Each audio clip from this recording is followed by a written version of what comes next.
All right, switching topics. Tomorrow is a special day in America's history. It's known as Juneteenth. Juneteenth is a day that is recognized when Major General Gordon Granger led Union soldiers into Galveston, Texas, to bring news that the Civil War had ended and to read General Order Number 3 that stated, in accordance with President Abraham Lincoln's Emancipation Proclamation, all enslaved people are free, and former masters and enslaved people have absolute equality of personal and property rights.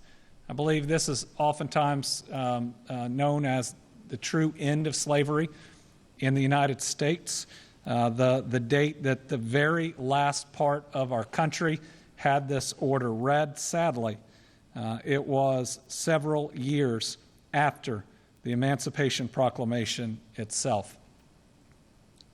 During these times when, again, we have heard voice and we have seen the frustration of hundreds of years of the ramifications of slavery, discrimination, of Jim Crow, of segregation, I think it's more and more important that we remind everybody of this dark chapter in our history and that its impacts continue to linger, and that we celebrate the dates that at least portions of it ended. So today, I'm going to sign a proclamation recognizing Juneteenth here in the Commonwealth. I believe it's the first time that it's been recognized. And my commitment is I am going to ask the legislature to recognize it as a state holiday through legislation that would have to pass in the next General Assembly. But I think it's time. It's the right thing to do. And I'm going to do a ceremonial signing today. I'm going to ask my Executive Secretary of the Cabinet, Michael Brown, to read the proclamation, at which point I'll sign it, and we will officially recognize Juneteenth here in the Commonwealth.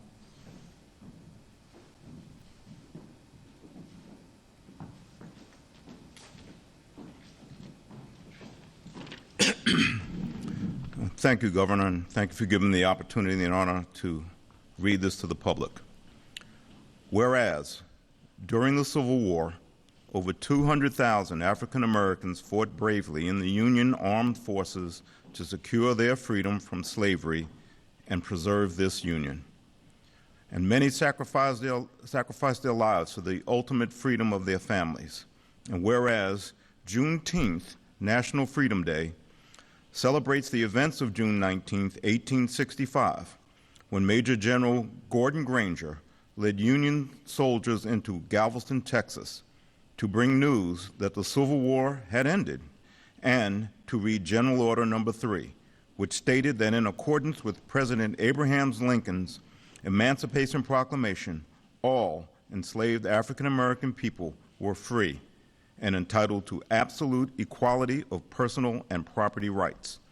And whereas, following the statement, which unjustly and unconscionably came 2.5 years after the Emancipation Proclamation, leaving African Americans enslaved even though President Lincoln had freed them, June 19th became the emancipation date of enslaved African Americans who had long suffered and fought for freedom, justice, and equality. And whereas throughout America, Juneteenth celebrations are convened on June 19th to celebrate African American history, journey, and culture. And whereas Juneteenth commemorates the strength and courage of African Americans, the contributions of African Americans to the building of American institutions, wealth, innovations, and their ultimate triumph over extreme adversity through sheer determination and overwhelming tenacity. And whereas Kentuckians must continue to work toward a more equitable and just Commonwealth while recognizing the horrors of slavery and its legacy. And whereas recognition of Juneteenth reflects the Commonwealth's resounding belief in liberty and equality for every citizen. Now, therefore, I, Andy Beshear, Governor of the Commonwealth of Kentucky, do hereby proclaim June 19, 2020 as Juneteenth National Freedom Day in the Commonwealth of Kentucky.